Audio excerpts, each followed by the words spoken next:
mas a misericórdia ainda é disponível a todos que aceitarem e reconhecerem essa condição individualmente e como coletivo também.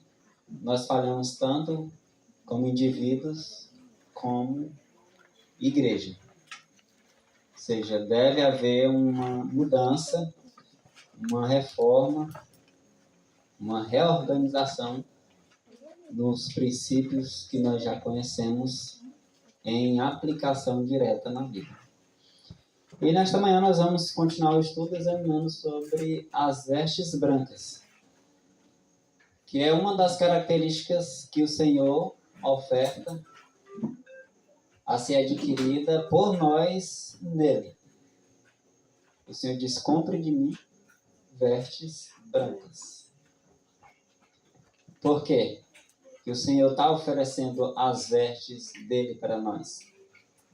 Porque as nossas não servem. Lembra da primeira ocasião em que isso aconteceu? Lá no Jardim do Éden? Relatado ali? Lá depois do pecado, Adão e Eva, eles, depois de pecarem, reconheceram que estavam nus.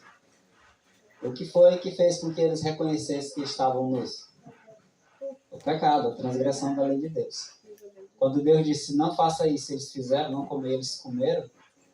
Nesse momento que eles caíram em si, reconheceram que tinha pecado, agora eles se acharam nus, despido daquela vestimenta de glória que foi provida quando foi criado. E eles agora fizeram o quê? Providenciaram suas vestes. O Senhor aceitou? Não. O Senhor, depois de ter repreendido, né? Ter dado ali as consequências que eles deveriam assumir dos seus pecados, ele não deixou eles ficarem com as mesmas vestes. Ele providenciou vestes para que eles se vestissem, porque estavam nus. É exatamente isso que o Senhor quer fazer conosco. Foi isso que aconteceu lá com o sumo sacerdote Josué, quando ele foi encontrado com as vestes todas sujas, e Satanás alegava: esse aqui é meu porque está com as vestes sujas. Não pensamos nós muito nessa situação, que Satanás está a nos reclamar porque as nossas roupas estão sujas. Diante do santuário celestial, em que é relatado todas as coisas, até mesmo o mais íntimo do pensamento, como é que está a nossa condição? Como é que está as nossas vestes? Satanás pode olhar para você e dizer: esse aqui é meu, como fez com Josué, né? Esse aqui, ele é meu. E as vestes dele, como é que está? Toda cheia de lama, sujo que são. O que está sendo relatado de nossas vidas no céu? Quais são as nossas decisões com relação ao conhecimento e os privilégios que nós já tivemos até hoje? A nossa condição é a mesma de Josué. Ainda há oportunidade. Lá Josué estava com as vestes sujas. Mas o anjo disse: não foi esse tirado do meio, um tição tirado do meio do fogo? Eis a questão. Agora, cabe a nós examinar nós mesmos para perceber e entender se realmente nós estamos como Josué. Estava ali com as vestes sujas, mas estava disposto a vestir-se das vestes de Cristo.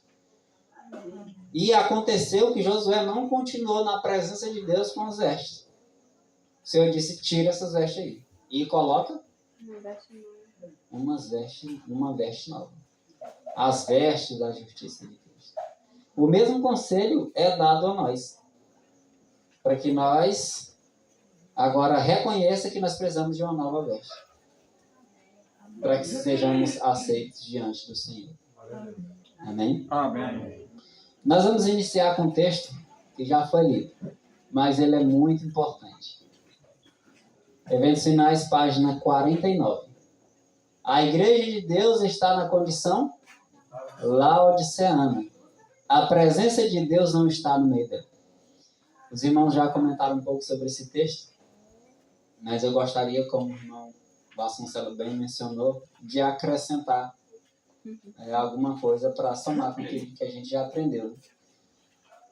Enfim, a pergunta que já foi feita pelos irmãos. A presença de Deus está ou não no meio da igreja, laodiceana?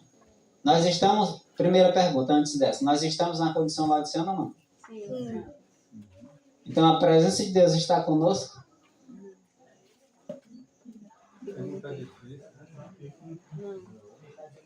Não. O texto diz não. O irmão mencionou um texto que diz, por exemplo, que onde estiver 2 ou 3, bíblico, né? Mateus capítulo 18, versículo 20, né? 20. Onde estiver 2 ou 3 reunidos no meu nome, ali eu estou no meio deles.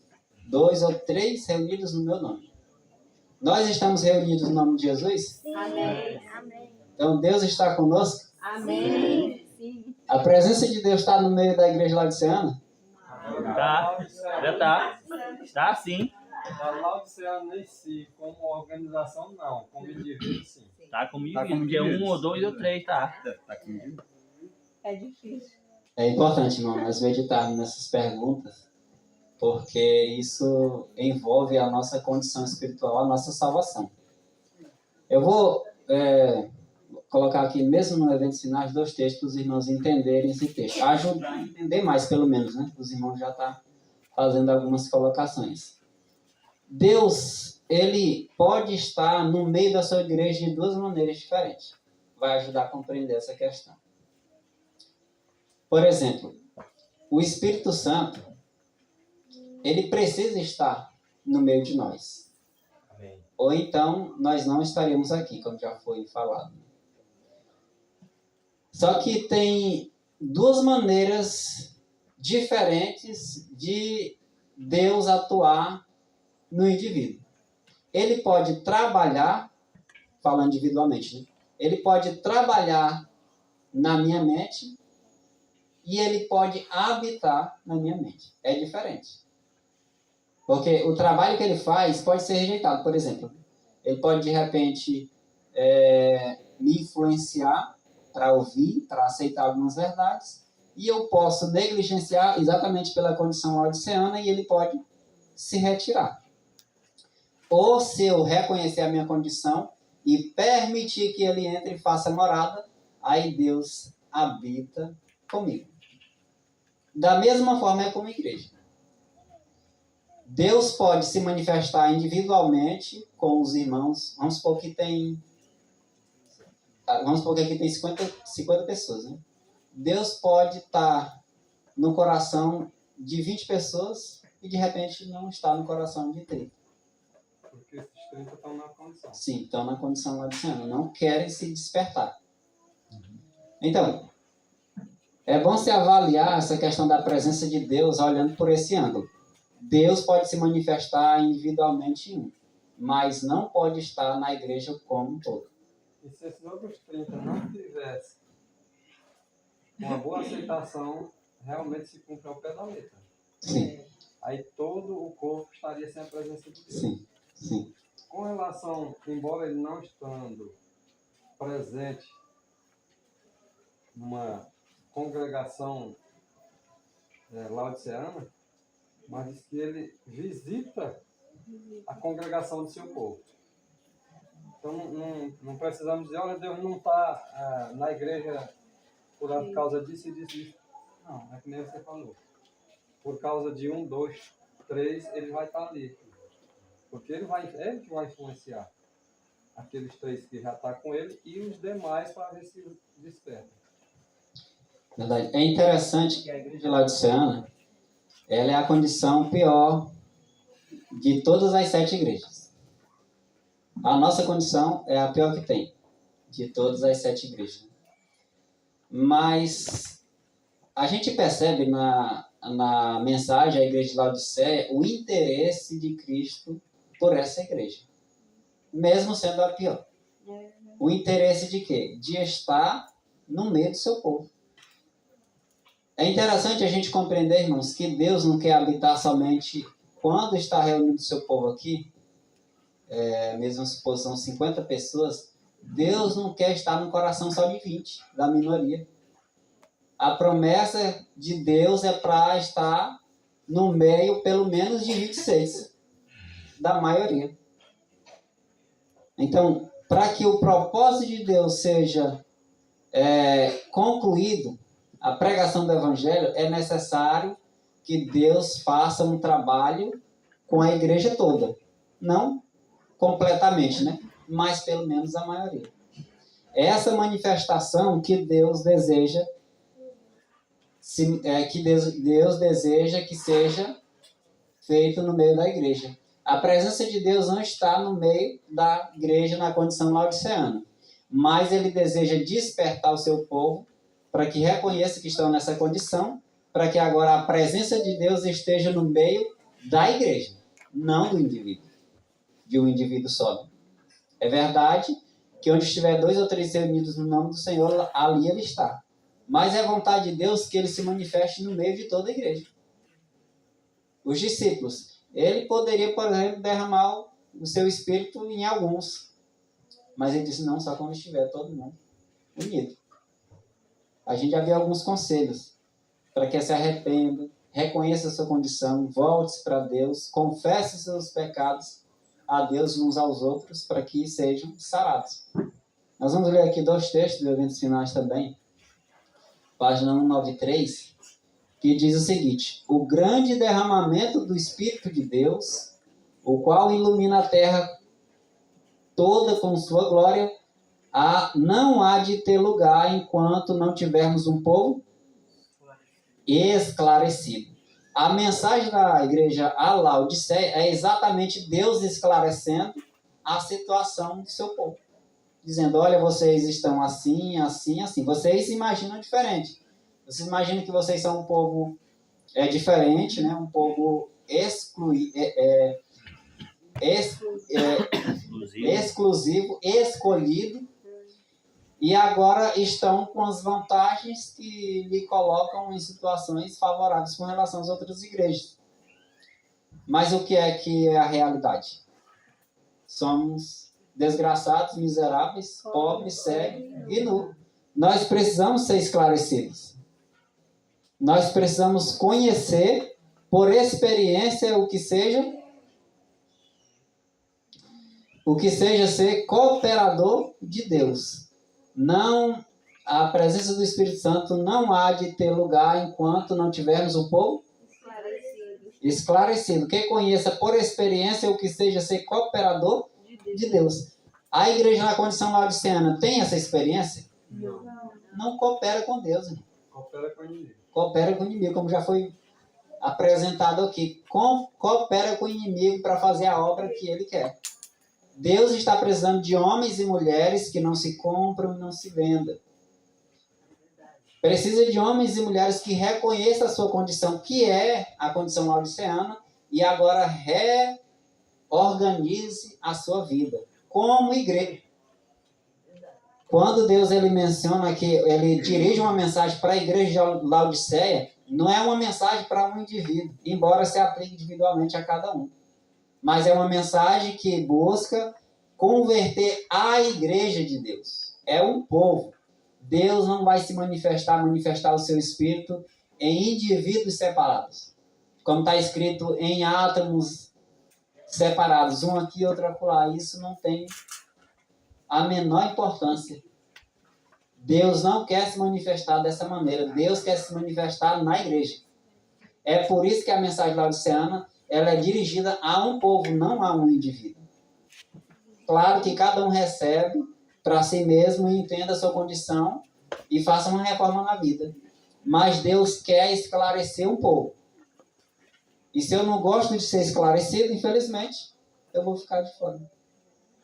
É verdade. Quem não gosta de receber as mensagens, as repreensões, as orientações que Deus tem para a sua igreja, infelizmente vai ficar de fora.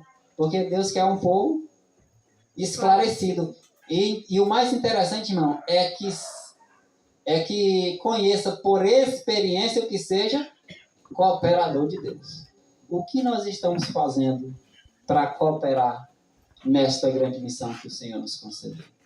O irmão mencionou aqui ontem, por exemplo, uma pergunta. Ele fez uma pergunta, né? Quantos têm um estudo bíblico? A gente incorre no risco, irmãos, de achar que os estudos bíblicos são para os obreiros unicamente. E não, irmão. Quem já teve uma experiência na igreja adventista, quem já foi adventista há muito tempo, sabe que no início da carreira, estudo bíblico era o maior prazer dos irmãos. Os irmãos saíam, eu lembro que a gente, quando era criança, estudava com as pessoas, era quilômetros e quilômetros de distância e era a pé, não tinha moto nem carro. E todo mundo ia animado e pregava o evangelho, mesmo, por exemplo, não conhecendo o que a gente conhece hoje. E o que a gente conhece hoje não seria um motivo maior para a gente estar mais animado? E o que a gente está fazendo? Nós não devemos permitir que a condição laodiceana afete a nossa espiritualidade e o nosso desejo de servir ao próximo, de levar o evangelho às pessoas que precisam. Ah, irmão, mas eu faço alguma coisa, eu envio uma mensagem, eu compartilho a mensagem que os irmãos enviam, glória a Deus por isso. Mas é só isso que você pode fazer? Você não pode fazer mais? Você não pode oferecer um estudo bíblico, você não pode ajudar uma pessoa que precisa. Eu sei que é importante o evangelho transmitido por intermédio do mecanismo da internet que nós temos hoje ao nosso favor. Bem usado é para a glória de Deus. Mas você se empregar diretamente na obra, irmão, é uma bênção para você mesmo. E para o outro também. O desejo de Deus é que nós aprendamos por experiência. Você participe. Não é porque eu coopero com dízimos e as ofertas que agora eu não tenho obrigação de ser cooperador de Deus. Eu estou cooperando numa parte. Eu preciso cooperar nas outras. Eu preciso, de alguma forma, estar envolvido no trabalho missionário. Eu entendo perfeitamente que essa é uma das piores características que o povo de Deus tem atualmente. Da condição laodiceana. É não pregar o evangelho. É não se interessar pelas pessoas. A gente não deve perder de vista o interesse pelos irmãos. Que os irmãos já foram chamados, estão aqui, se interesse por eles. Mas corra atrás daqueles que ainda estão em trevas. Para que não pereça e de repente você seja culpado. Não precisa ir muito longe. Às vezes até o seu vizinho precisa do evangelho e você nunca ofereceu, nunca conversou. Às vezes nem precisa diretamente você oferecer um estudo bíblico. Converse, apresente pouco a pouco a mensagem, abra o caminho para que a verdade encontre lugar. Mas Deus quer que o seu povo seja cooperador com Ele e seja por experiência, ou seja, que realmente atue na pregação do evangelho. Ninguém que não pregue o evangelho vai sair da condição laodiceana. Porque aquilo te motiva a espalhar o amor de Deus. E quando você vê as almas convertidas, aquilo abençoa você também. Você fica agora livre da culpa, claro. A gente não sente, mas deveria sentir o peso da culpa de não pregar o evangelho. Individualmente, cada um. Homens, mulheres, crianças, adultos, velhos, novos velhos, né? Hoje a gente percebe que não precisa nem ser grandes capitais, né? Nas cidades já de grande porte, como Imperatriz, muitas farmácias abrindo. Né? E não achou que a palavra diz que a mensagem de saúde é uma cunha, né? Um objeto que adentra e abre o espaço para que a outra mensagem E hoje uma das coisas que chama muita atenção das pessoas é quando a gente fala de reforma de saúde. Por quê? Porque as pessoas estão muito doentes hoje. Né? São hábitos alimentares muito errados, principalmente nesse período onde a internet se alastra e os costumes de outros países vêm com muita facilidade, vai de um até outro, e as pessoas, enfim, estão adoecendo. E a mensagem de saúde é uma excelente porta para você começar um assunto com alguém. Muitas vezes eu já comecei assuntos com as pessoas através da questão de saúde de alimentos. Isso é um assunto odiado pelos laodiceanos. Verdadeiramente, laodiceano odeia. Como é que faz isso? E uma situação interessante que eu compartilhei com os irmãos ali é que, aos irmãos que conhecem, né, a minha mulher ela começou a vender as marmitas lá vegetarianas e tudo. E tem uma amiga dela que é católica e está comprando e compartilha nos status do WhatsApp. Aí uma moça que é adventista da instituição sempre rebate quando ela publica as imagens da comida vegetariana, dizendo que ela tem que experimentar carne também, porque senão vai ficar incompleta A marmita. É Deus trabalhando o inimigo querendo interferir, mas o plano de Deus, o propósito de Deus, levado da maneira certa, ele nunca vai ser frustrado. Os planos de Deus não são frustrados. Às vezes é frustrado, a gente vai ler até um texto nesse sentido, na minha vida, ou na vida de um de vocês. Mas o povo de Deus escolhido, ele vai completar essa obra. Amém. Às vezes a gente pergunta, irmão, mas essa questão de levar o evangelho faz parte das vestes brancas? Claro que faz. Será que tem algum cristão que é revestido de Cristo que não prega o evangelho? Não, irmão. Das maiores virtudes do povo de Deus é a pregação do evangelho. É o desejo de espalhar a verdade àqueles que precisam. Amém. É levar o evangelho. Inclusive, irmão, não apenas tem a ver com a veste, como se não pregar o evangelho vai morrer de fome. Verdade. Mas fome espiritual. Naquele dia, quando estiver de um lado para o outro caçando o evangelho, já tarde demais. Morreu de fome. Irmão Marquinhos, aí na Europa um senhor lá falou para minha esposa que ela podia ficar tranquila, que ela devolvendo o dízimo na oferta, ela já tinha se preocupado. É o perigo, né? Estava pregando o evangelho. Sim. Seguindo o texto, viu? O mesmo texto, tá?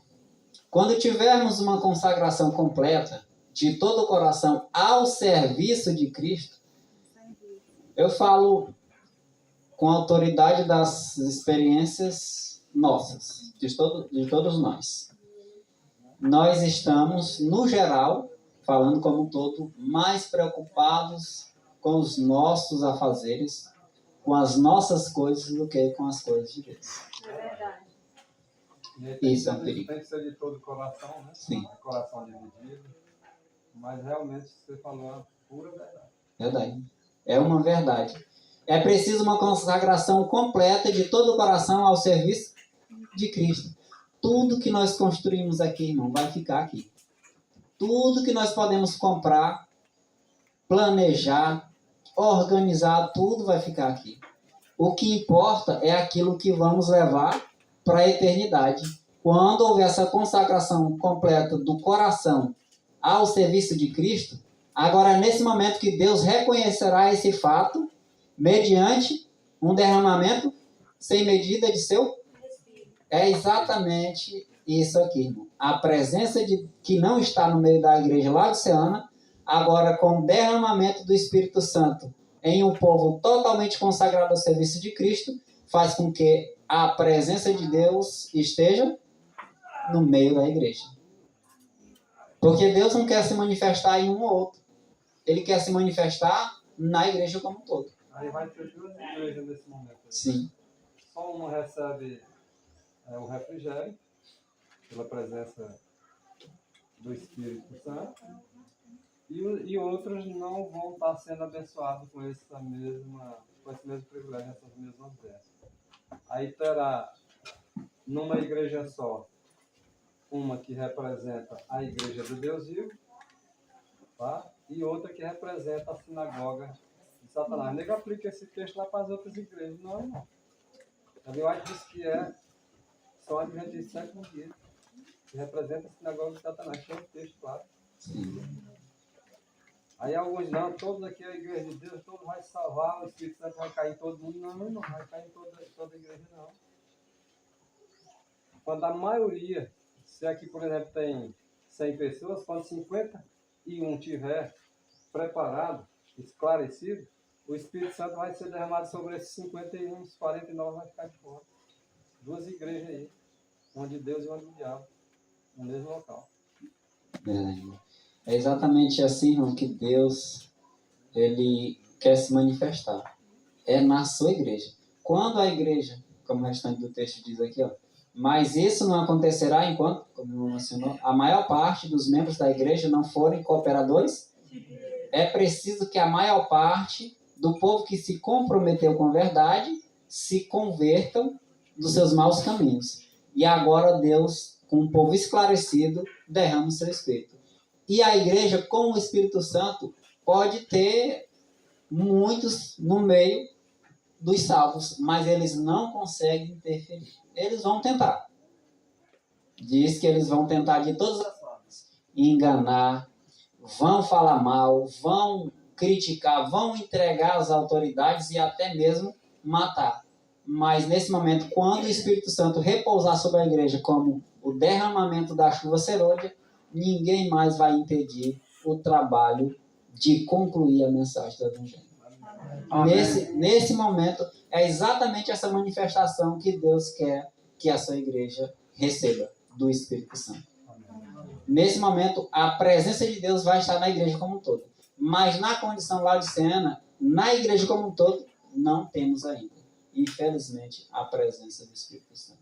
É por isso que há necessidade de orar e clamar com insistência e com um ardente desejo no coração: Senhor, se manifeste entre nós. Porque se nós não clamarmos, é sinal de que nós não estamos querendo. E Deus não vai derramar o seu Espírito para um povo que não quer. O propósito de Deus tem que ser cumprido. Ou seja, na minha vida, nas nossas vidas, na vida de outra, mas ele vai ser cumprido. É melhor que seja cumprido em nós, para nosso próprio bem. Amém? Amém. Apocalipse capítulo 3. Vamos adentrar lá nos textos principais, né, da nossa mensagem. Conheço as tuas obras, que nem és frio e nem quente. Quem dera foras frio ou quente. A gente já viu esses textos, mas não deixamos de repetir para que seja impressionado na mente de cada um. A nossa condição ela é muito ruim, porque Deus conhece as nossas obras. Conhece que nós somos mornos. Era melhor que fosse frio, o seguinte versículo, né, o versículo 16. Assim porque és mornos, e não é frio nem quente, vomitar-te-ei da minha boca.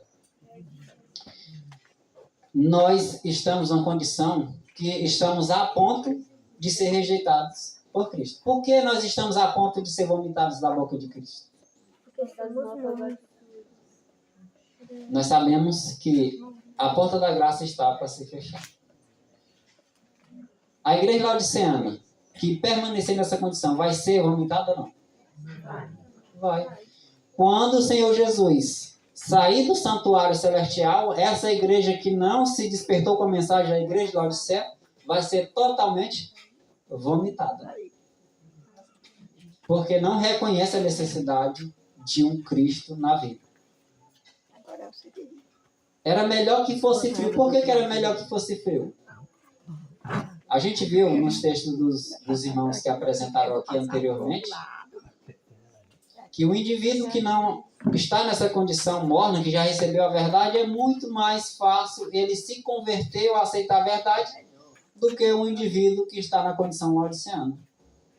É muito mais fácil o incrédulo que está lá no mundo se converter à verdade do que um que está na condição morna. Porque ele ainda não recebeu o privilégio da verdade e pode agora tomar a sua decisão. Então, por isso que a condição é melhor. Porque ele tem mais facilidade para se arrepender. Quando nós estamos na condição laodiceana e estamos satisfeitos com ela, nós estamos na pior das condições. O resultado disso vai ser a rejeição completa de Cristo. O quente já está lá no seu fervor. Né?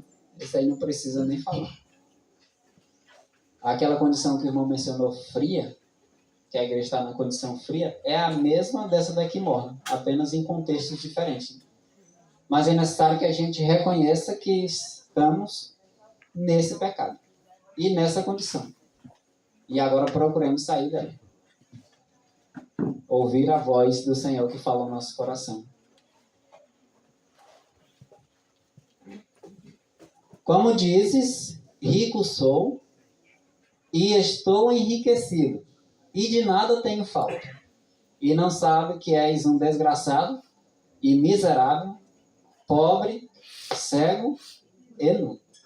Já foram mencionadas algumas coisas sobre esse desgraçado, miserável. O pobre ainda vai ser mencionado. E o cego também, né? É o nu que nós estamos estudando nessa manhã. Embora a gente ainda consiga falar alguma coisa sobre as outras características, o desejo do Senhor neste momento é que nós reconheçamos que a nossa condição é de estar despido da graça de Cristo, das vestes de Cristo. Nós estamos literalmente nus, assim como Adão e Eva estavam, mesmo vestidos. Eles providenciaram as suas vestes. Né? Aparentemente nós estamos vestidos. Né? Nós temos a verdade, nós conhecemos, nós a recebemos, pelo menos em grande parte. Né? Alguns nem em grande parte recebeu, precisa receber em grande parte. Mas a gente se encontra, na nossa mente, nós estamos vestidos. Às vezes não é nem porque literalmente está vestido, porque imagina que está vestido. A condição é essa, eu estou enriquecido e eu não tenho falta de nada. Mas, porém, não sabes que está nu. É preciso que nós nos revestimos dessa justiça, dessa roupa sagrada, dessas vestes que são puras. O caráter de Cristo, o irmão até mencionou, eu lembrei de um dos textos que o irmão mencionou em uma das mensagens dele que ele sempre manda pela manhã, que Cristo, ele tem um ardente desejo de que ele seja manifestado no seu povo. Dessa maneira, ele vai vir e reclamar o povo como seu. Se o caráter de Cristo não for reproduzido perfeitamente em sua igreja, jamais o Espírito Santo vai ser derramado. E uma maneira especial que Cristo, além da sua manifestação na sua vinda, que ele vai reclamar o povo como seu, é como o seu Espírito ser derramado. É como ele vai manifestar para o mundo que esse é o povo dele. Lá no capítulo 17 de João, o Senhor diz: quando vocês copiarem a unidade entre Cristo e o seu Pai, assim, entre os discípulos e Cristo, dessa maneira todos conhecerão que vocês são meus discípulos. Quando é que Deus vai se manifestar de maneira especial a um mundo perdido? Quando Cristo se manifestar na minha e na tua vida. Dessa forma, Cristo vai se manifestar ao mundo, mesmo antes de vir nas nuvens do céu. Interessante é, irmão Marquinhos, que, no geral, dentro do professo povo de Deus, eles acham que quando a chuva serôdia for derramada, as pessoas vão se preparar para receber o Deus vivo. Não. A chuva serôdia será derramada somente naqueles que não têm nenhuma mancha. Ou seja, eles já estão preparados. Esse derramamento do Espírito Santo é o reconhecimento de Deus. E que ele prometeu ao seu povo que eles iriam com ele para o céu. Credes em Deus, credes também em mim, na casa do meu pai há muitas moradas, se não fosse assim eu teria dito para vocês. Mas eu vou, e quando eu for, eu vou vir buscar vocês. E o que acontece no derramamento do Espírito Santo? Duas coisas acontecem. Uma, me prepara, te prepara, para você estar em pé diante de um Deus sem intercessor em meio a uma perseguição atroz. E a outra realmente é para nos manter realmente firmeza e até o fim. Firme, sem titubear, sem ceder sequer a nada, no meio de uma perseguição que realmente eles vão ter que enfrentar até a besta, cara a cara, sem temer as consequências, nem medo de perder a vida. Porque eles sabem que aquele que perder a vida por minha causa, diz Cristo, achá-la. E esses estarão preparados para dar sua vida, se necessário for, em favor da verdade. Amém. É verdade, é sempre interessante a gente compreender a questão do derramamento da chuva serôdia, que a chuva serôdia, num contexto bíblico, ela não vem para dar o fruto, ela vem para amadurecer o fruto. O fruto já está sendo manifestado. Agora ela vem preparar para ser colhido. É como o irmão falou. Aquilo que nós não temos hoje, por exemplo, mesmo que a gente busque a santificação, tem coisas que a gente não consegue ter. Por exemplo, vamos supor, a coragem para morrer pelo nome de Jesus. Né? Nós não temos aquela força de levar o evangelho a todo mundo. Não temos esse poder. Mas a nossa parte de se aperfeiçoar em Cristo, divertir-se com a justiça de Cristo, vai fazer com que Deus reconheça que você está pronto para receber essa graça. No momento certo, você vai ser um instrumento de Deus para manifestar esse poder que nós precisamos.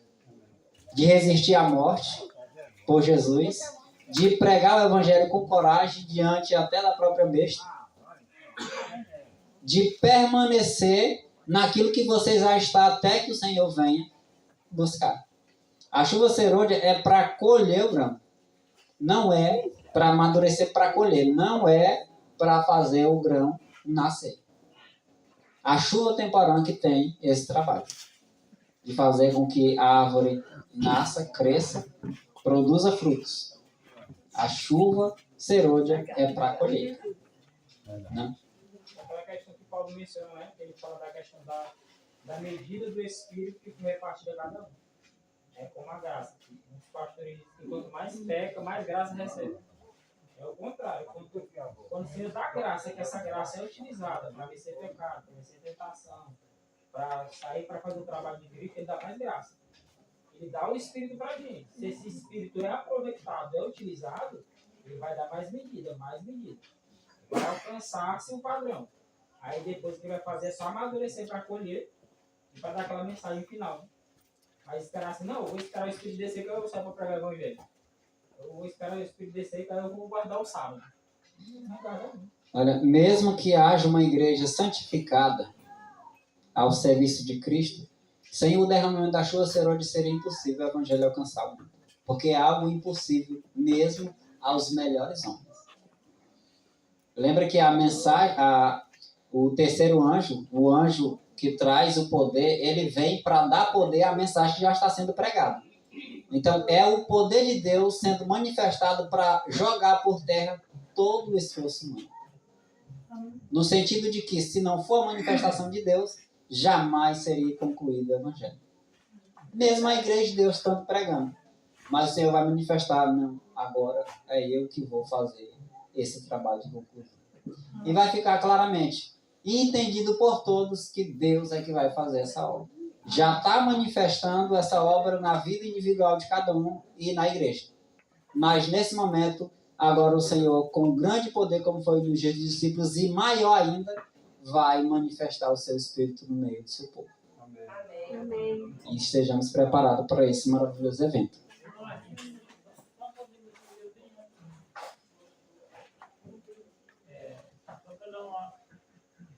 Voltar o texto? Quer voltar o texto, Marcos? Não.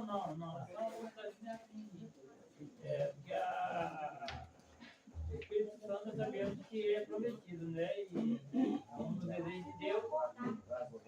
E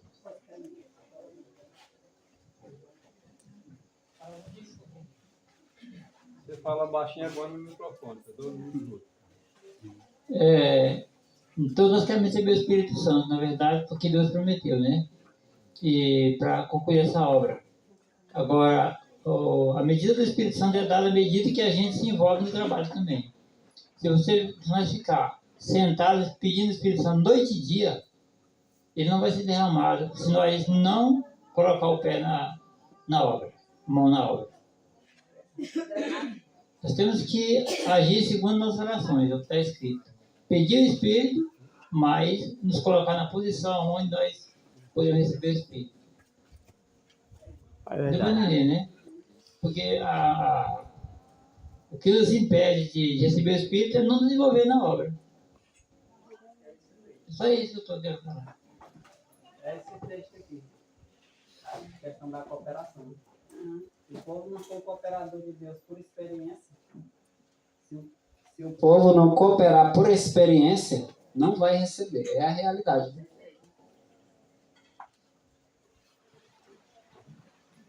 Mano, aquele texto que você falou lá do...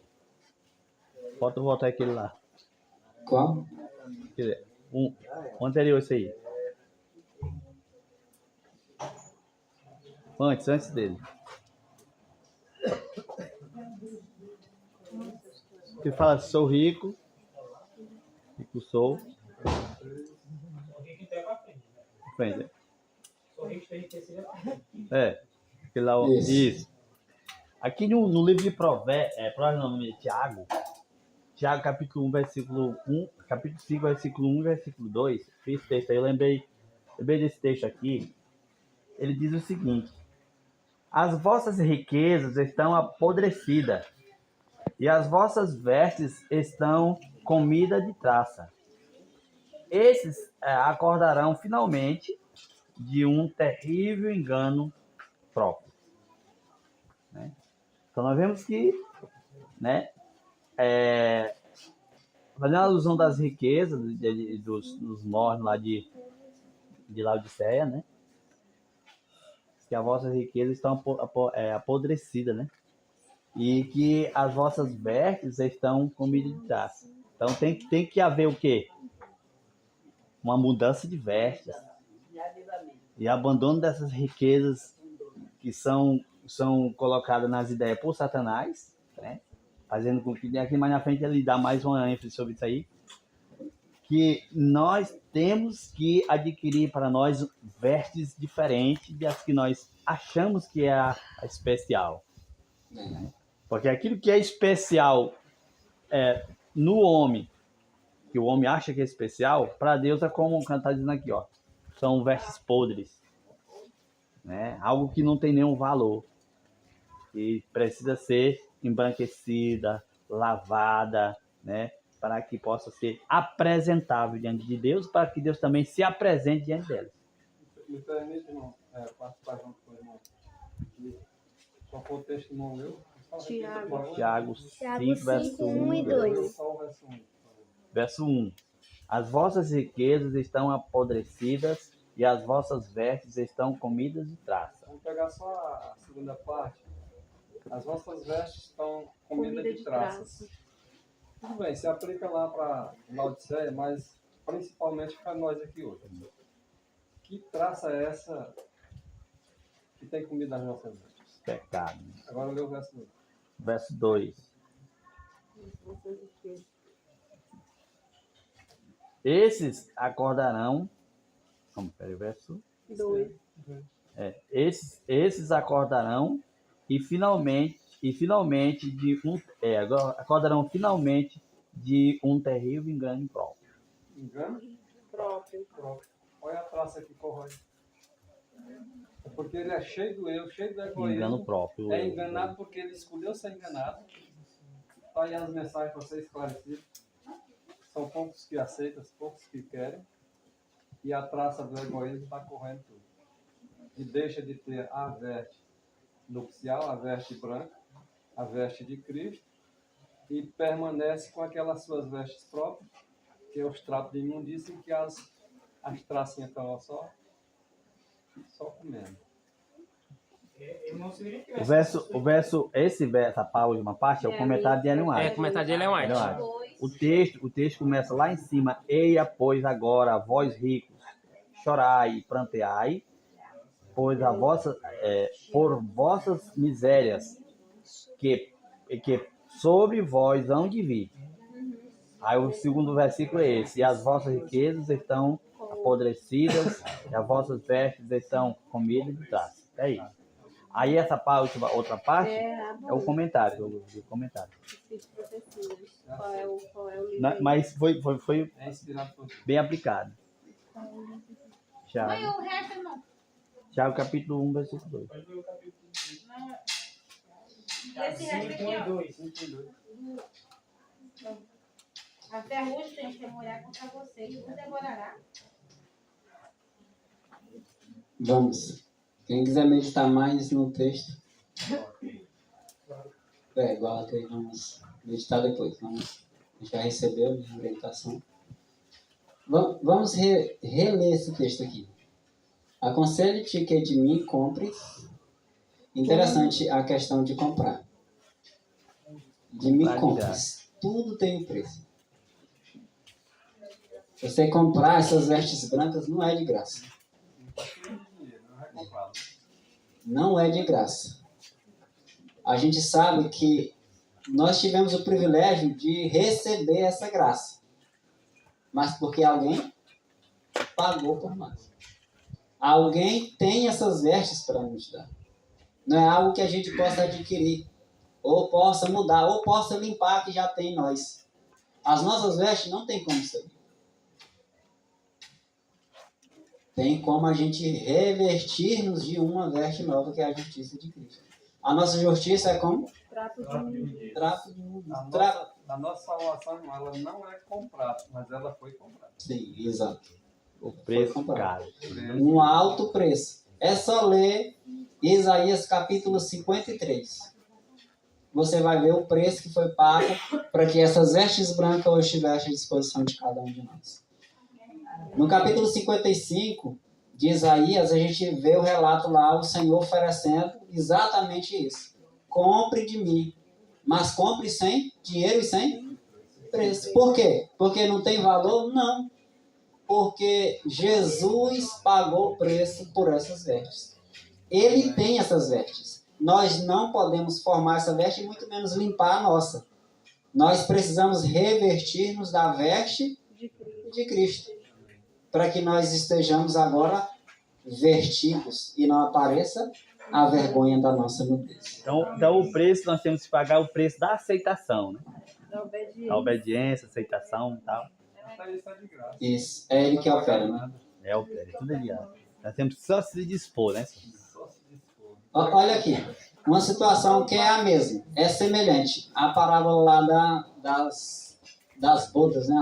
A festa lá que o rei ofereceu para os seus convidados, lá em Mateus capítulo 22. Teve um que foi com a sua... Nós vamos ler o versículo 11 e o versículo 12. Diz o seguinte: e o rei, entrando para ver os convidados, viu ali um homem que não estava trajado com as vestes de núpcias, ou as vestes para o casamento, para a festa, né? E disse-lhe: amigo, como entraste aqui não tendo veste nupcial? E ele? Ficou mudo. Vai falar o quê? Primeiro, se a gente for olhar o contexto da parábola, a gente vai ver que esse rei, esse mestre, ele preparou uma festa de casamento e agora enviou os seus servos a chamar os convidados para essa festa. Só que os convidados, eles não aceitaram.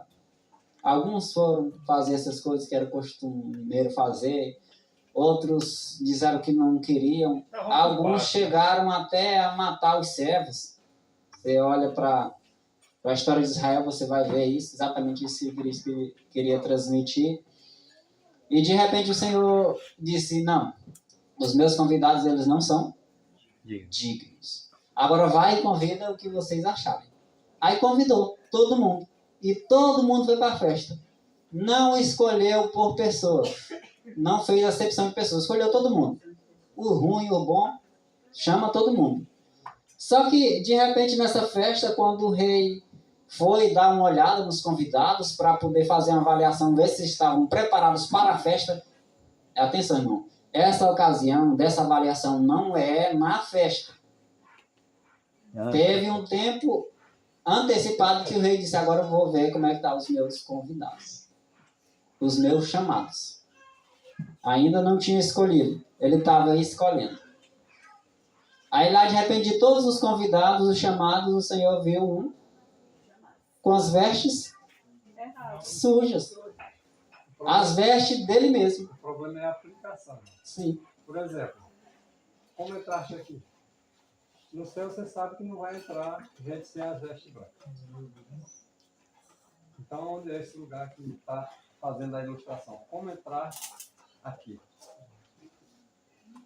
É por isso que, irmão, situações assim, por exemplo, que trazem uma mal interpretação das parábolas. Vou citar aqui um exemplo, por exemplo.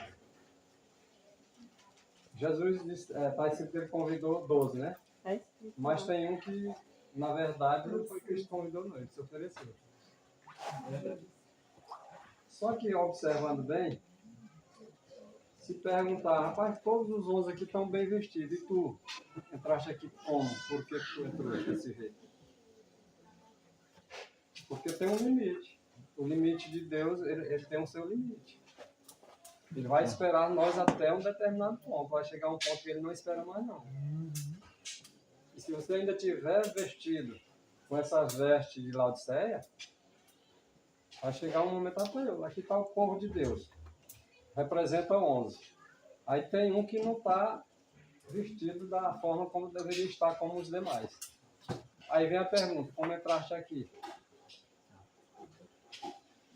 Aí ele tiver botado para fora, aí arranjei de dentro mesmo e dor até doer mesmo.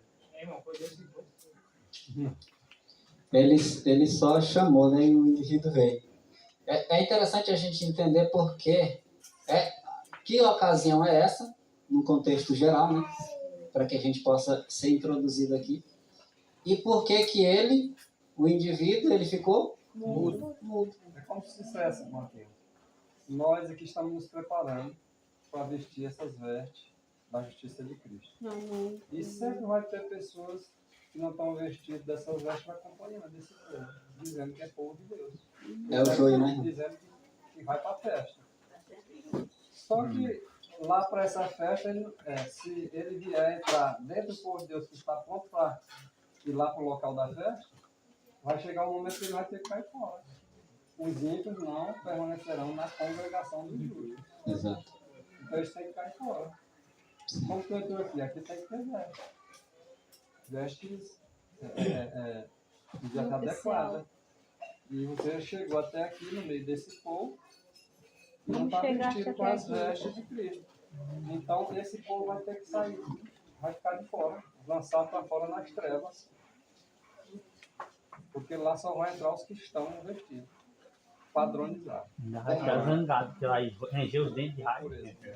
Zangado com ranger. Irmão Marquinhos, quando o irmão falou ali, quando Moisés tirou o povo do Egito, lá foi um outro povinho, foi?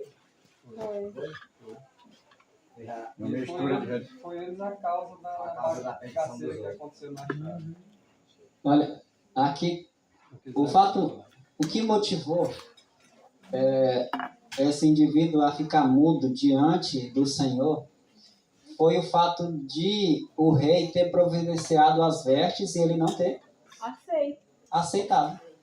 Quando o rei falar essas mesmas palavras para nós, que sim, nós vamos também passar por essa mesma experiência, Deus vai fazer, está escrito, que você reveja todas as oportunidades que você teve.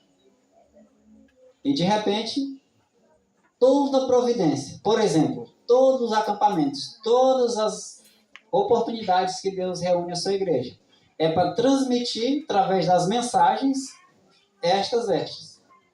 Quando o Senhor reclamar as vestes puras, sagradas, de linho fino, o que é que nós vamos dizer estando com as vestes? Você vai ter alguma coisa a falar?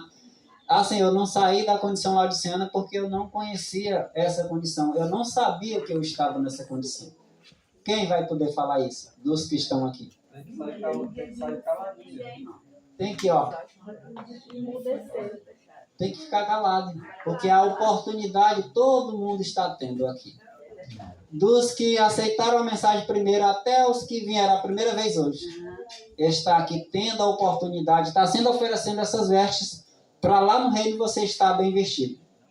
Se você não estiver, pela providência do conselho, da orientação, do poder da providência do derramamento da chuva temporã, não vai ter desculpa para não estar com essas vestes, porque o rei deu as vestes.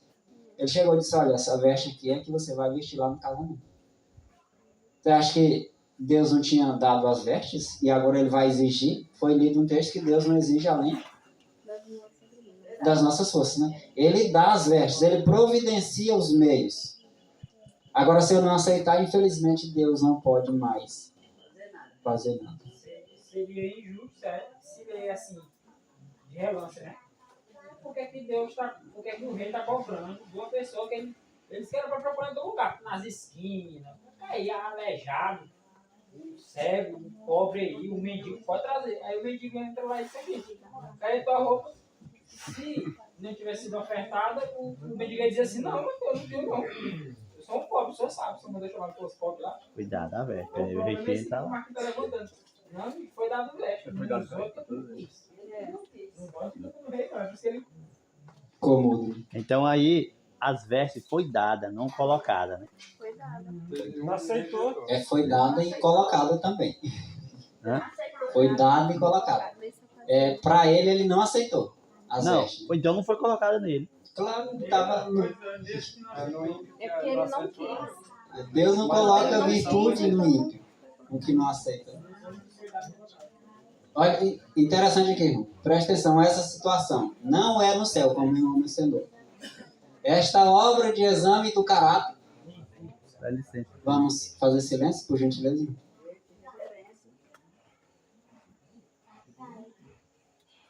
Esta obra de exame do caráter, aqui estava sendo examinado ou não? O caráter dos convidados? Sim. Estava sendo examinado. Tinha pessoas que aceitaram as vestes, mas lá tinha também pessoas que não aceitaram.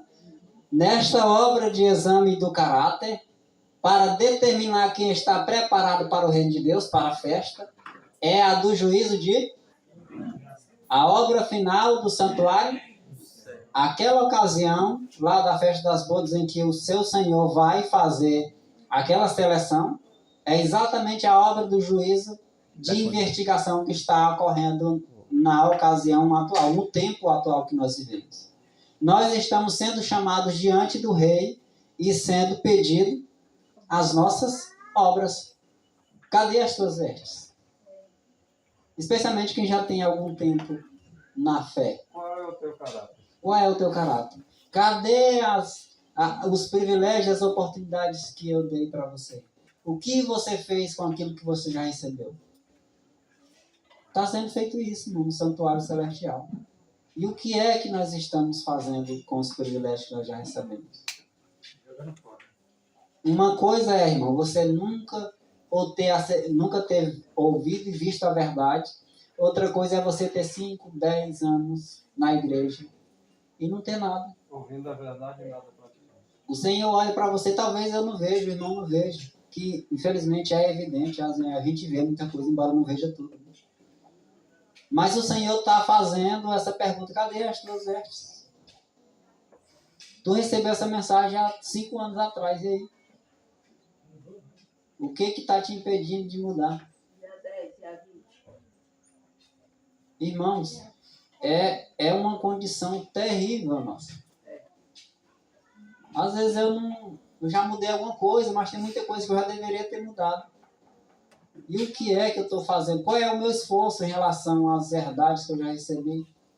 Se hoje fosse assinado a nossa sentença, se hoje eu morresse, infelizmente, ou a porta da graça se fechasse, qual seria o relato da minha vida? O que o Senhor diria para mim? Por exemplo, você tem 10 anos na igreja e ainda não tem uma vida consagrada ao serviço de Cristo. Se Cristo te reclamar e chamar, cadê as tuas vestes, você vai falar o quê? Fica calado. Então não pode entrar. Não vai entrar, irmão. Essa obra, essa ocasião não é no céu, é agora. Essa condição em que esse indivíduo estava, é nós que estamos passando por ela neste momento. Irmão, abramos o nosso coração, a nossa mente, as nossas percepções para entender a realidade, a necessidade que nós temos do caráter de Jesus.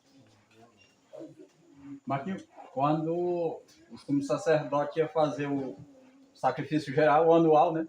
Que dá na mesma coisa, do tipo, né? Aí, aquele sujeito que não era, durante o momento de que o sacerdote estava lamentando lá, todos estavam fingindo a alma, né? Mas se fosse encontrado um que não estava afligindo a sua alma, quando o sacerdote saísse para abençoar o povo, ele era jogar para da fora. Você não estava afligindo sua alma, não. Então, no sentido espiritual, o que significa para nós estar afligindo essa alma, né?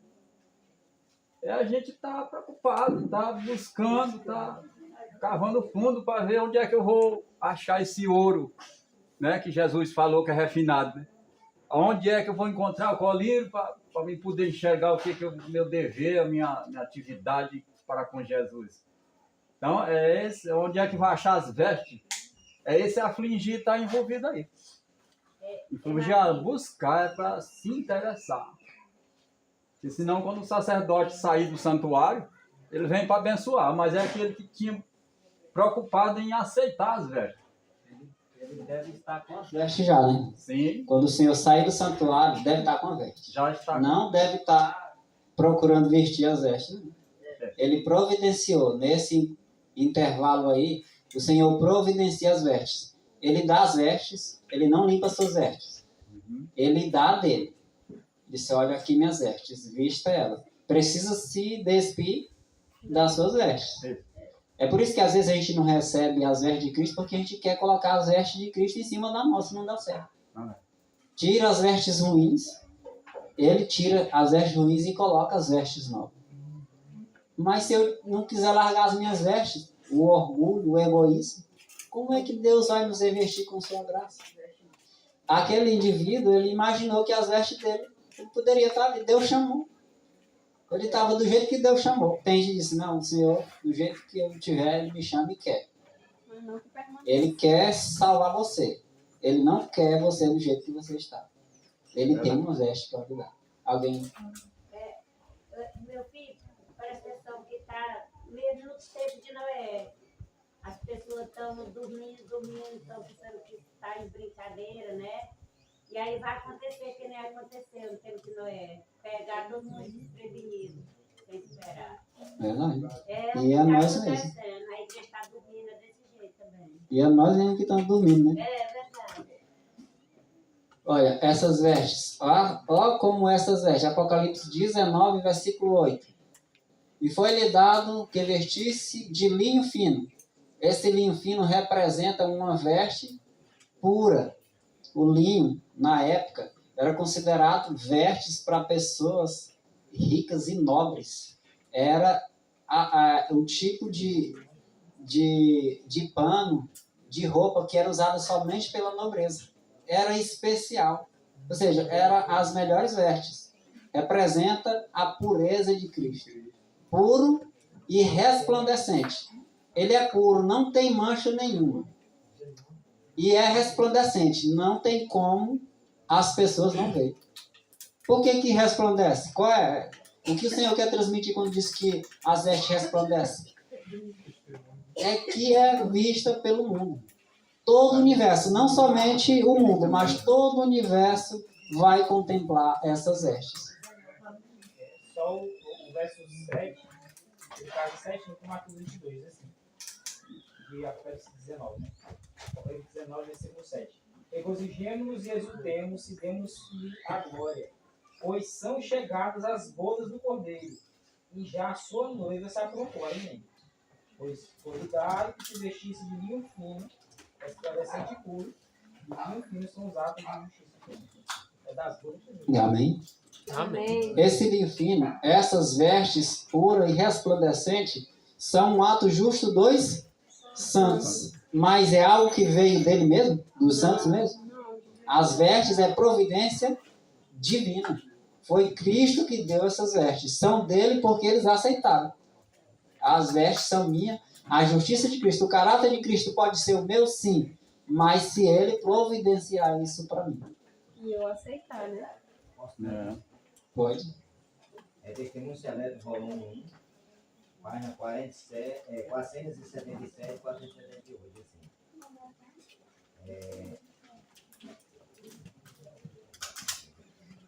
Os vestidos brancos são a pureza de caráter, a justiça de Cristo comunicada ao pecador. É, na verdade, um vestimento de textura celeste que só pode comprar vontade de Cristo, por uma vida de voluntária obediência. Amém? Obrigado. É somente de Cristo. Só Cristo pode providenciar isso para nós. Mas estou dizendo só o piar celestial. Sim, pode descer. É por isso que a gente vai estudar na parte da tarde sobre a questão da justificação pela fé, que exatamente é isso. É Cristo providenciando aquilo que você precisa. Testemunho para ministros e obreiros evangélicos, página 16. Diz o seguinte: na época atual, a igreja precisa vestir suas belas vestes. Cristo, justiça, nossa. Há distinções claras, as vestes, né, que resplandecem, e precisas a serem restauradas e expostas ao mundo, exaltando-se acima de tudo os mandamentos de Deus e a fé em Jesus. Quando foi visto lá o povo preparado para a colheita, quando foi visto o povo salvo, foi visto ele com essas duas características principais. Aqui estão os que guardam os mandamentos de Deus e a fé em Jesus. O povo precisa ser revestido com a justiça de Cristo para que possa apresentar ao mundo exatamente a fé de Jesus e os mandamentos de Deus. Se a fé de Jesus, se a justiça de Cristo não estiver revestindo a igreja de Cristo, o mandamento de Deus não vai ser aceito e nem a fé de Jesus. É verdade. Por que vai ser aceito a fé de Jesus junto com os seus mandamentos? Porque a verdade e o evangelho vai ser pregado em testemunho. Vai ser pregado tanto os mandamentos, como também vai ser pregado a fé de Jesus, para que isso seja operado na vida das pessoas. É necessário que a igreja de Deus, hoje, vista essas belas vestes. É depois desse vestimento que você vai pregar com autoridade os mandamentos de Deus e a fé de Jesus. Interessante aí, irmão Marquinhos. Falou duas coisas importantíssimas na vida daqueles que hão de concluir a obra. O mandamento de Deus, e são também exatamente o que a terra será cheia da glória de Deus. Essa glória é exatamente o caráter, é exatamente os mandamentos de Deus, que é transcrito exatamente aí o caráter de Jesus Cristo. E essa parte de mandamento de Deus até que é entendido. Os irmãos até entendem, eu creio que cada um dos irmãos aqui entendem. Mas se procurar a segunda parte, que é tão importante quanto a primeira, pouco vai saber falar sobre esse tema. A fé de Jesus. E nós vamos ter que estar exatamente pregando mandamento de Deus, fé de Jesus. Aí os irmãos perguntam, e o que é a fé de Jesus? Deixa aí o irmão Marquinhos à tarde, ele vai falar sobre justificação pela fé. Nós vamos falar um pouco, com certeza, sobre essa fé de Jesus. Lá nós podemos abordar. Se perguntar agora o que é a fé de Jesus, na prática, né? Precisa responder. O fácil, irmão, é você apresentar a teoria. Tanto dos mandamentos, como também da fé de Jesus. Às vezes a teoria a gente sabe, porque a gente tem a oportunidade de conhecer os escritos. Né? Tanto dos mandamentos. O mandamento, a teoria é muito fácil. Temos a lei de Deus. Pior que nem a teoria.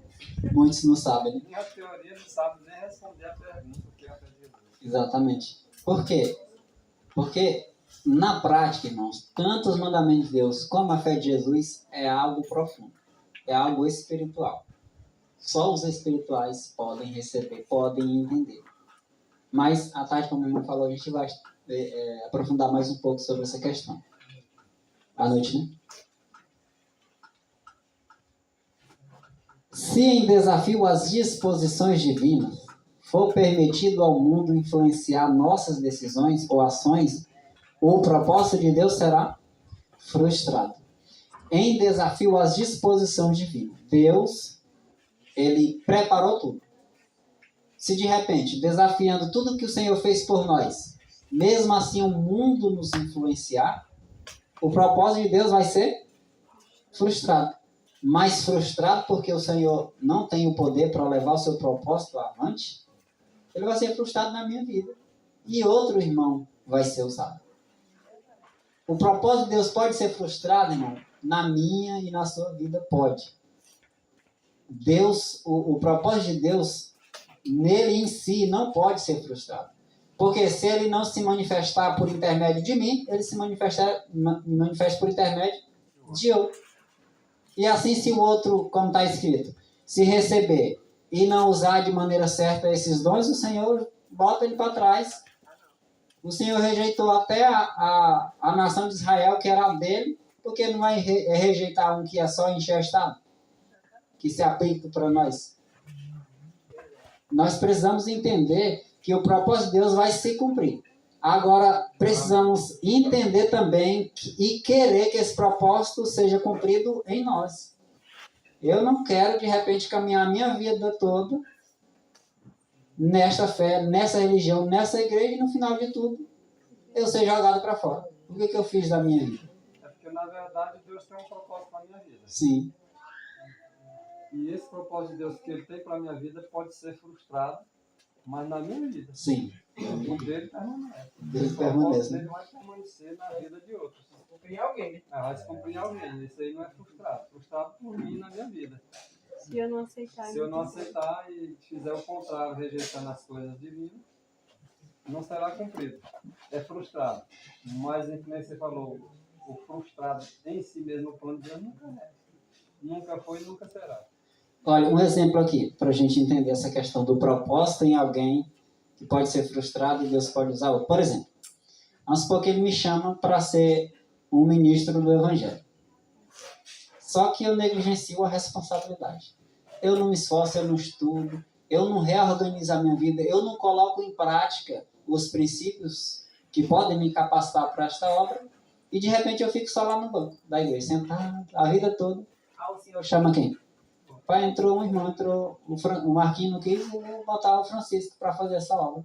Aí o Francisco entra, assume a responsabilidade, coloca em prática as verdades e vai pregar. Aí eu estou lá no banco sentado, e às vezes achando ruim que estou no banco e não faço nada. O propósito de Deus era para você. Ainda vai ficar com ciúme. Deus te chamou para um propósito, só que você não aceitou. Ainda fica com ciúme, né, irmão? Deus chama outro, irmão. Talvez ele te chamou para ser uma pessoa interessada em alguma área que você tem os dons e que Deus te capacita para isso. Mas você não faz, Deus chama outro. O propósito de Deus é frustrado na tua vida, mas o dele continua na vida do outro, como o irmão falou. Agora, conhecendo isso, de maneira nenhuma eu posso ficar parado sem fazer nada. Quem não faz nada para a obra do Evangelho, ele não vai ter o que fazer no céu. E ainda diz assim, e quase nada. E quase nada. Fazem nada e outros que não fazem quase nada. Faz alguma coisinha. Só para dizer que não está fazendo. É o morno e o frio. A igreja de Deus tem que manter os seus princípios. Eis aí, por causa disso, que a condição da igreja como um todo está degradante, está terrível. É porque não manteve os princípios. Perante todo o universo, para ver que não é só o mundo que nos contempla, não. Aqui. Todo o universo nos contempla. E também os reinos deste mundo. De maneira firme e decidida. Uma inabalável fidelidade na manutenção da honra e da santidade da lei de Deus. Olha aí, aquela questão que o irmão apresentou. Fazer da lei de Deus a mina ou a menina dos nossos olhos. Manter de maneira decidida, firme, que a lei de Deus é uma bênção para o seu povo e permanecer inabalável diante de todas as circunstâncias. É somente dessa forma que nós vamos despertar. As pessoas querem despertar a admiração do mundo se comparando a ele, ou se conformando a ele, seguindo o ritmo do mundo, vestindo as roupas do mundo, comendo as comidas do mundo, pensando aquilo que o mundo pensa, frequentando os lugares que o mundo frequenta. E dessa forma querem ser admirados. O irmão é adventista do sétimo dia, ele concorda com tudo, que bom. Nós vamos despertar a admiração do mundo para a verdade quando nós estarmos firmes e decididos em defender e manter a lei de Deus. esse é o objetivo, é o propósito que Deus tem para a igreja remanescente. Lá em Isaías capítulo 58, versículo 12, Deus chama o povo para reerguer aquilo que foi destruído, tampar as brechas que foram feitas no muro da lei de Deus. Na verdade, no muro de proteção, que é a lei de Deus, que foi quebrado, Deus chama o povo para restaurar. Essa admiração, no sentido de espanto da parte deles, né? Porque o mundo não tem nada a ver com Deus, então eles vão se admirar no sentido de se espantar com aquela verdade a qual eles não seguem. É nesse sentido, né? Essa admiração, na realidade, a gente sabe que nem todo mundo admira. Admirar é achar interessante, né? Despertar um interesse. Por que Deus quer fazer isso? Para despertar um interesse nas pessoas que precisam ser chamadas. Para o ímpio, por exemplo, uma pessoa como nós, para estar no meio dos ímpios, ele acha alguma vantagem? Ele não quer nem que a gente esteja lá e nem estar aqui conosco. Então, essa admiração é para as pessoas que querem e precisam do amor de Deus, precisam de uma verdadeira conversão. Ao contemplar o povo de Deus defendendo, mantendo a lei de Deus com o pulso firme e inabalável, o povo vão reconhecer que esses andaram com Cristo e vão tomar decisões. No mundo inteiro, as igrejas, as pessoas que estão nas igrejas caídas, né, vão agora contemplar o caráter de Deus em seus filhos, vão dizer, esses aqui andaram com Jesus, e vão tomar as suas decisões. A admiração é no sentido de contemplar e ver que, rapaz, o povo que nós estávamos esperando é esse. Lembra da questão lá dos católicos que diz que espera uma manifestação verdadeira dos adventistas? Exatamente esse momento. Mateus 24, o próprio Jesus Cristo assim, sereis odiados por todos. Por causa do ir de pregar o evangelho a todo mundo, o mundo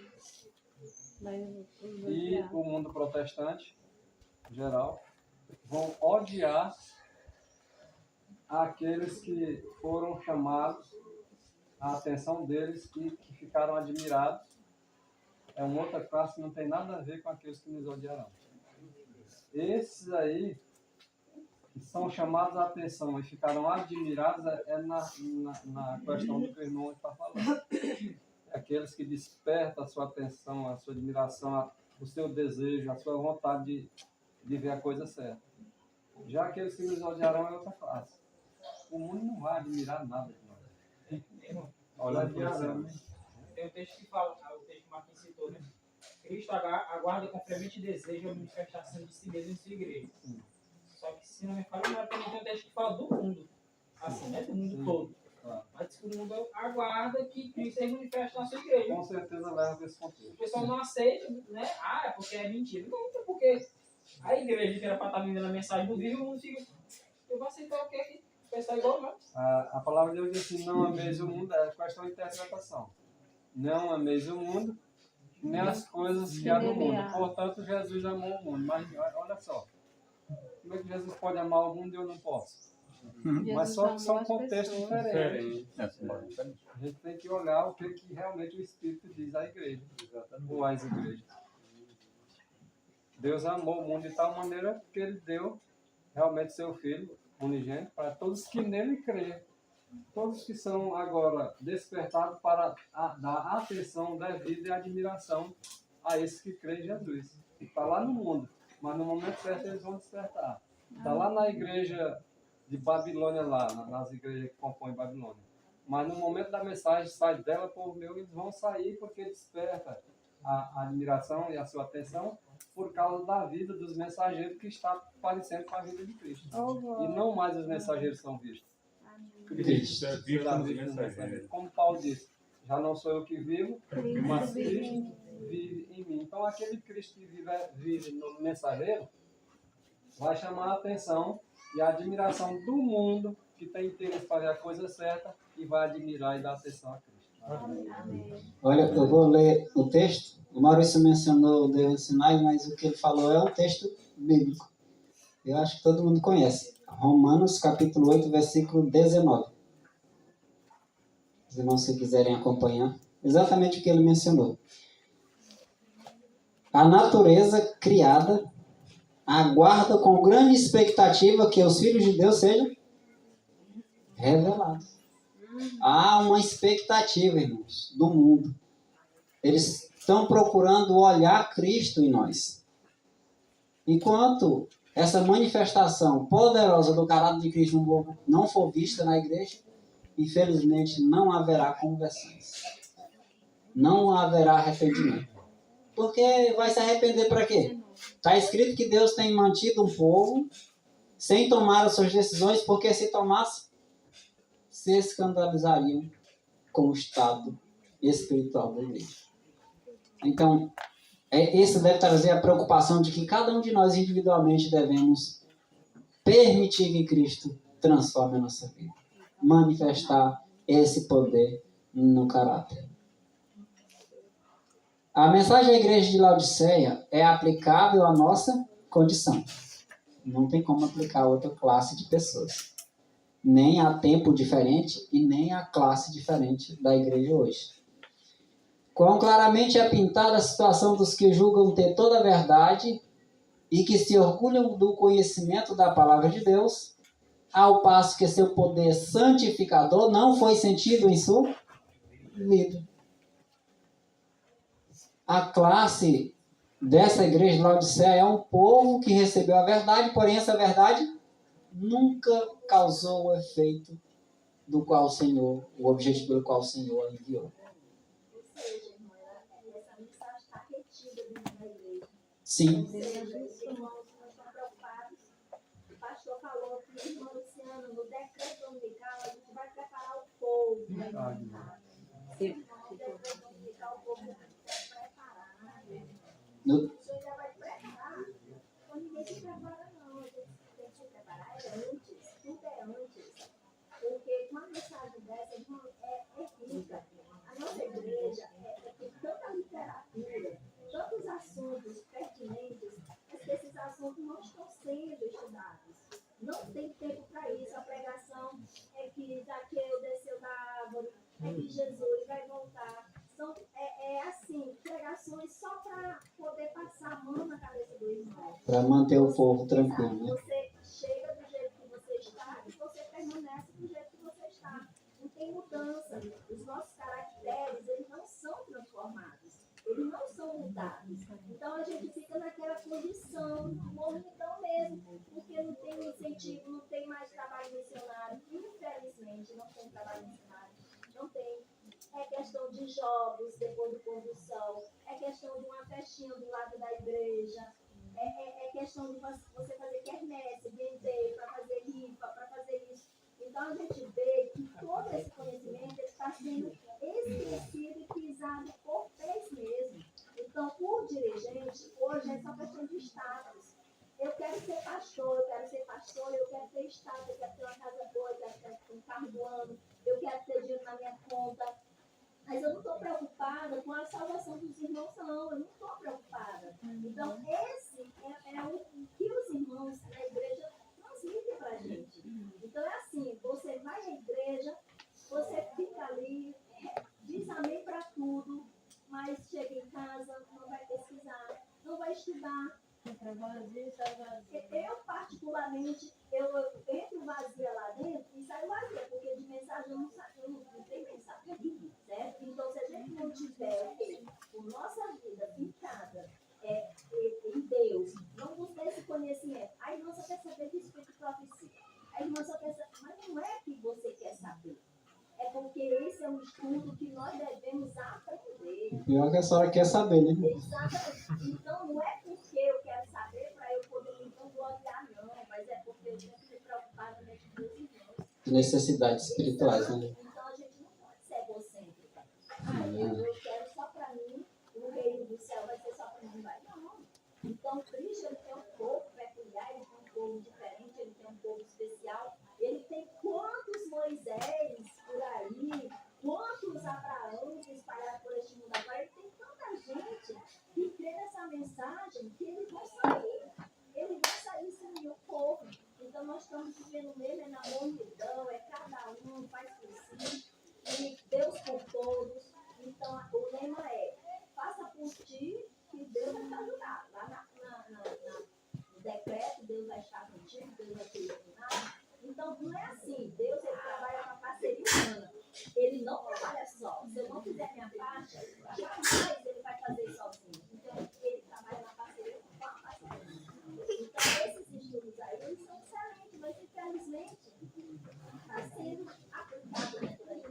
A verdade é essa que a irmã está falando.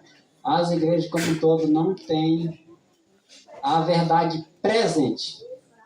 Não que não tenha verdade, né? A igreja tem verdade, a igreja adventista. Até as outras igrejas caídas, Babilônia, têm verdade. Mas o povo de Deus tem a verdade presente. Amém. É o que a gente tem para oferecer, meus irmãos, todos os que estão ouvindo agora neste momento. O que a igreja aqui tem para oferecer é isso. As igrejas têm para oferecer aquilo que você gosta. Aquilo que você é acostumado a fazer, para deixar você tranquilo na sua condição pecaminosa. A igreja de Deus, o povo de Deus, tem para oferecer a verdade presente. Porque ele quer salvar. Mas se um ou outro não quer a verdade presente, não quer se adequar a essas verdades, infelizmente, aqui não é um lugar agradável. Não chama atenção, não é prazeroso. Para os que amam a verdade e têm prazer na lei de Deus, é a coisa melhor do mundo é estar ouvindo essas mensagens. É estar ouvindo essas repreensões, é sentir a dor do seu pecado. É entender Deus está querendo me salvar porque eu estou nesse pecado e Ele está me falando. Esse é um Deus salvador, irmão. Aqui está o amor de Deus manifestado. Amém. O amor de Deus não se manifesta quando Ele deixa você à vontade de seus pecados. Ele se manifesta quando Ele chama a atenção, repreende e disciplina. Porque Ele faz isso por quê?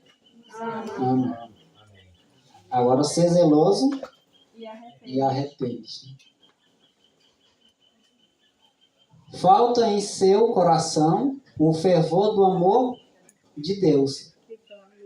Porque é este mesmo fervor de amor que torna o povo de Deus a luz do mundo. Cadê o fervor que nós deveríamos ter?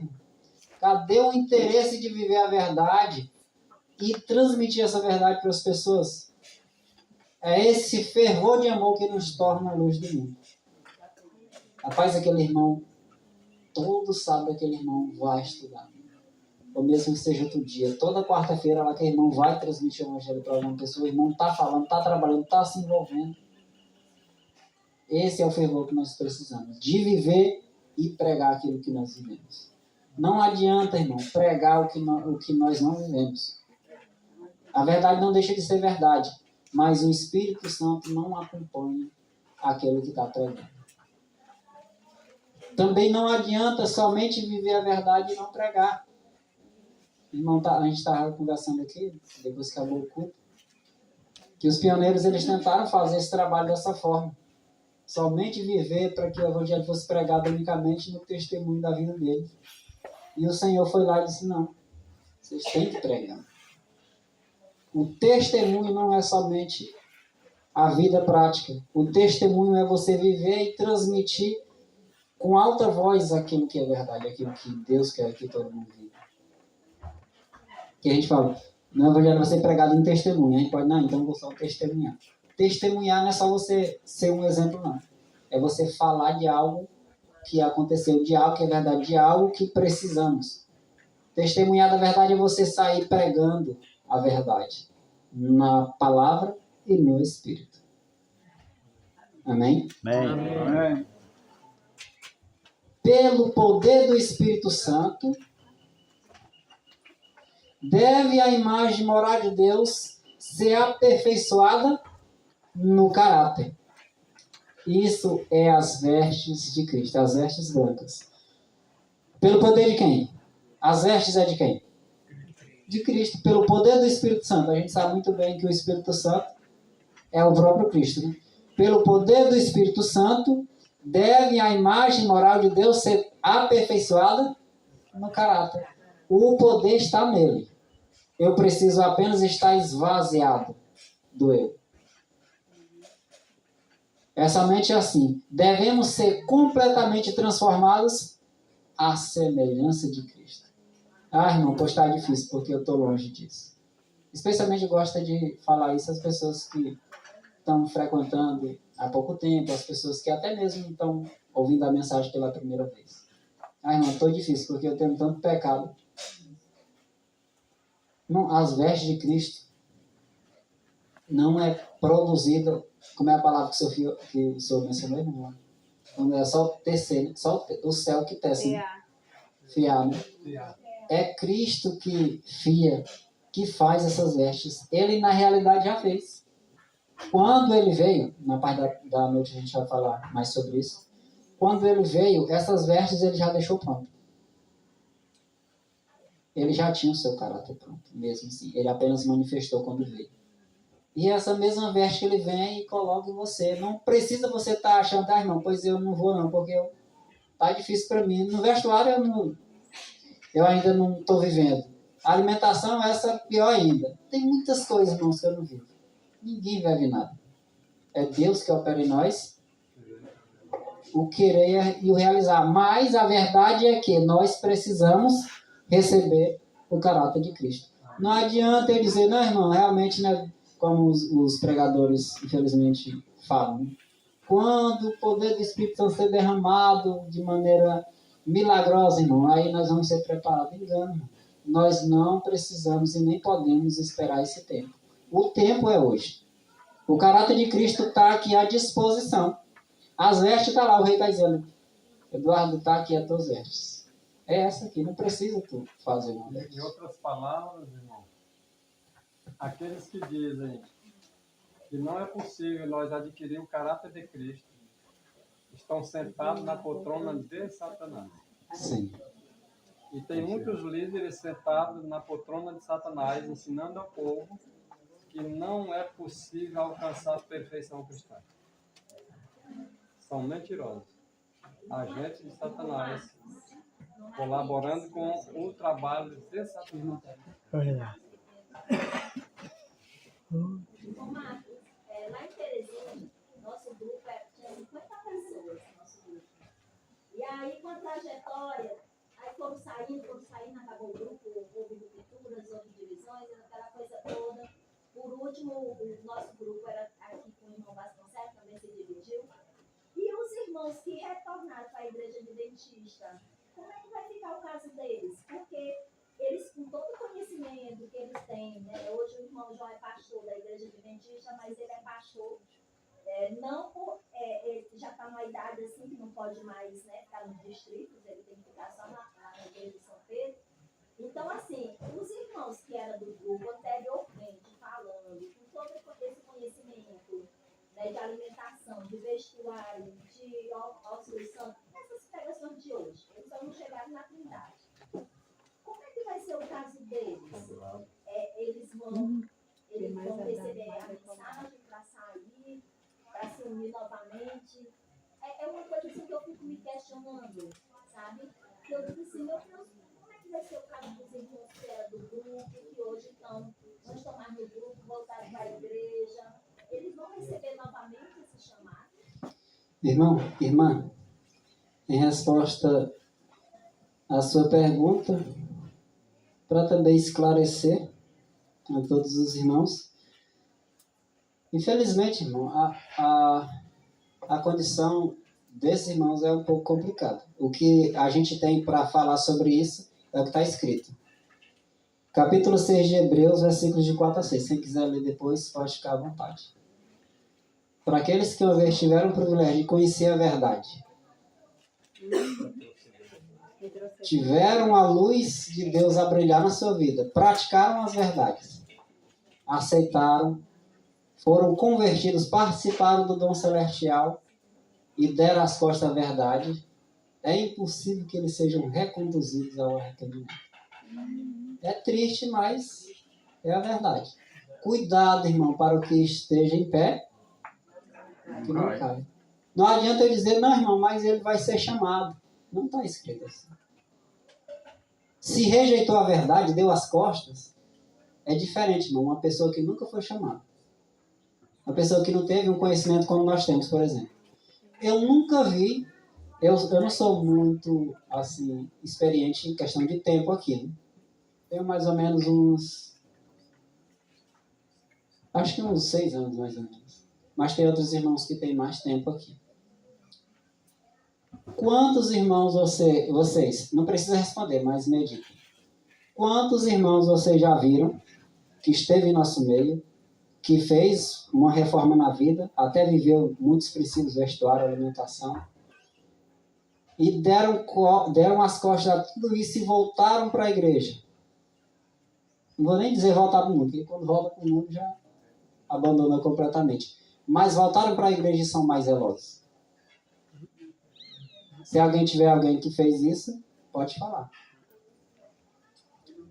Então, deu as costas ou não à verdade? Está buscando santificar a vida? Não. Então eu vou dizer o quê? Que Deus vai chamar uma pessoa dessa? Por aqui, não conheço. Até hoje, se tornaram os piores inimigos nossos. Então, essas pessoas não, pelo conhecimento que tiveram, elas se encontram numa condição terrível, sabe? Mas eles alegam, mas a igreja é defeituosa, irmão Luciano. A igreja é a menina dos olhos de Deus, irmão Luciano. Não é Mas que por Deus fora, vai deixar essa vai- igreja passar por tudo isso. Aí assim, irmão, não passou. as mensagens. Irmão, nós estamos no último período, irmão. Ou seja, nós devemos nos preparar, nós estamos na mornidão, irmão. Vamos abrir os olhos, pelo amor de Deus. Então, vamos trazer a mensagem da igreja primitiva, dos pioneiros para mim, irmão. Não, irmão, mas Deus vai até lá. Vai lá com a igreja defeituosa, mancando, desse jeito, mas a igreja é de Deus. Deus vai consertar, sendo que ele não quer o conserto. Essa condição, essa condição é unicamente porque as pessoas não estão dispostas a mudar de vida. Porque se você estiver disposto a mudar de vida e a seguir a Jesus, aonde a voz dele for ouvida, ali ele vai estar. Se eu não ouço a voz de Deus em um lugar, eu vou ficar lá para quê? Se eu sou um servo de Deus. A ovelha conhece a voz do pastor. E onde ele chama? Entra dentro do curral, ele entra. Sai do curral, sai também. Agora ele dizer, não, irmão, a igreja vai ajudar. Por que ele falou isso? Porque ele está na condição. E a situação é terrível. Por quê? Porque já passou pela experiência de conhecer toda a verdade e viver a verdade.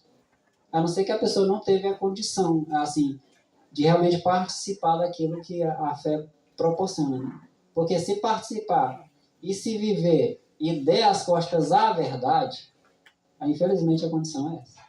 Não tem como voltar atrás. Pode até citar também um paralelo de dois textos, né? Pegando bem o que ela disse, que é Isaías 4, versículo 1, que fala lá das 7 mulheres. Vou ser bem breve aqui. Essas 7 mulheres, no sentido de totalidade, no sentido de igreja, Que Laodiceia está aí. elas vão dizer, ó, nós mesmos providenciaremos a nossa comida e nossas roupas. Apenas case conosco e livre-nos das vergonhas de ser solteiro. Então, elas querem só o nome, ela não quer se vestir. Aí, em paralelo com isso, está lá em Jeremias 6, versículo 16, que diz: o conselho de Deus, para saber o tanto que a gente é teimoso. Assim diz o Senhor: ponde-vos no caminho e veja e perguntai pelas veredas atuais? Não, antigas. Antigas. Qual é o bom caminho? E andai por ele e acharei descanso para as vossas almas. Porque disseram. Não daremos. A condição atual da igreja, ela não é boa.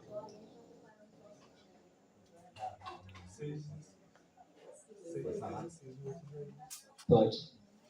Assim, no meu exemplo, eu participei do grupo, aí, só que eu não tinha o conhecimento que eu tenho hoje, né? Sim.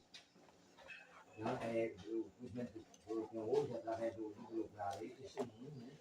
Eu estou aprendendo, mas eu não tinha, né? Aí, no passado, eu passei quase 10 anos afastado. Só que eu não fui para a igreja, não. Eu visitei a igreja assim uma vez, mas não. Aí eu conheci uma pessoa, aí só de eu levar a mensagem que eu sabia, eu levei para a igreja. E hoje eu estou colhendo os frutos. Eu estou sozinho aqui, ela está lá e não aceita a verdade.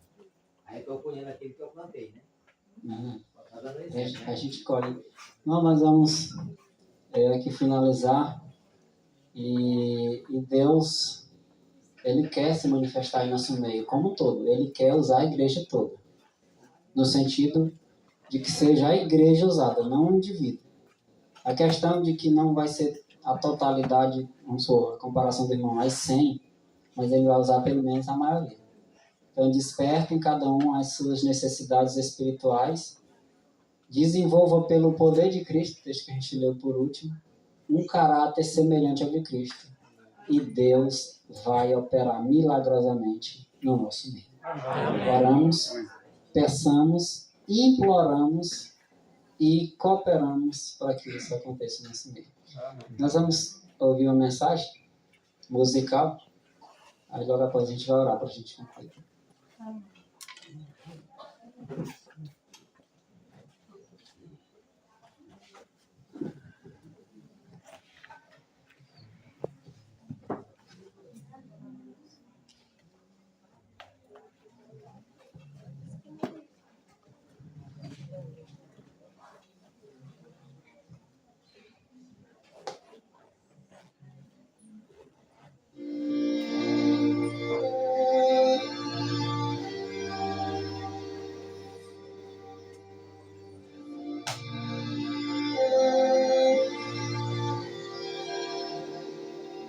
Senhor Jesus, eu quero tua graça,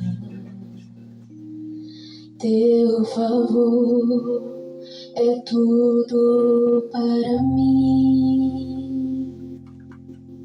O mundo perdeu seus encantos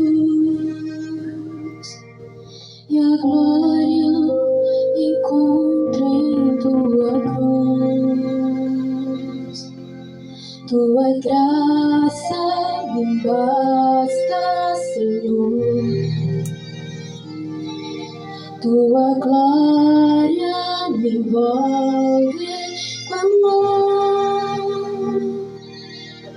Vou cantar que hoje aceito o sacrifício de Jesus. Fui salvo pelo sangue que verteu por mim na cruz.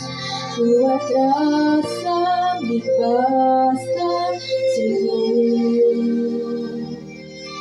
Minha alma se entrega em louvor. Me aceita no serviço em prol do homem que caiu sem luz. Eu quero refletir a graça que emana de Jesus. Fui salvo pela graça, sou salvo pela graça. Maravilhosa graça de Jesus. Tua graça me basta, Jesus. Senhor Jesus, eu quero tua graça, teu favor é tudo para mim. O mundo perdeu seus encantos e a glória encontro em tua cruz. Tua graça me basta, Senhor. Tua glória me envolve com amor. Vou cantar que hoje aceito o sacrifício de Jesus. Fui salvo pelo sangue que verteu por mim na cruz. Tua graça me basta, Senhor. Minha alma se entrega em louvor. Me aceita no serviço em prol do homem que caiu sem luz. Eu quero refletir a graça que emana de Jesus. Fui salvo pela graça. Sou salvo pela graça, maravilhosa graça de Jesus.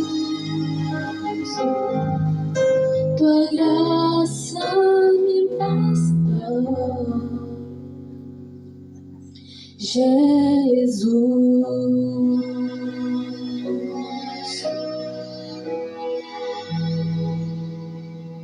Tua graça me basta, Senhor.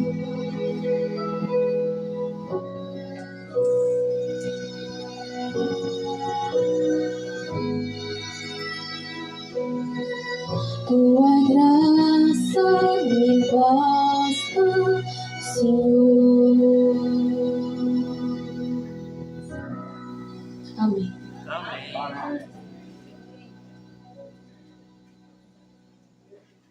Vamos orar?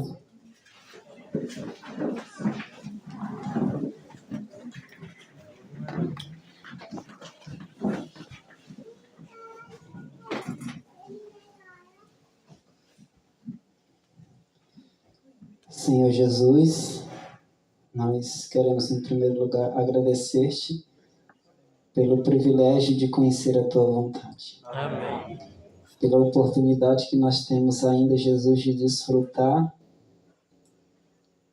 desses dons maravilhosos que o Senhor quer ofertar à tua igreja, especialmente o dom das vestes sagradas, que nós somos necessitados, Jesus. Nossas vestes são manchadas pelo pecado, pelo egoísmo, por todo o mal que contamina, Jesus, a tua igreja, mas nós queremos, como igreja, reconhecer a necessidade dessas vestes e permitir que o Senhor nos revista com ela.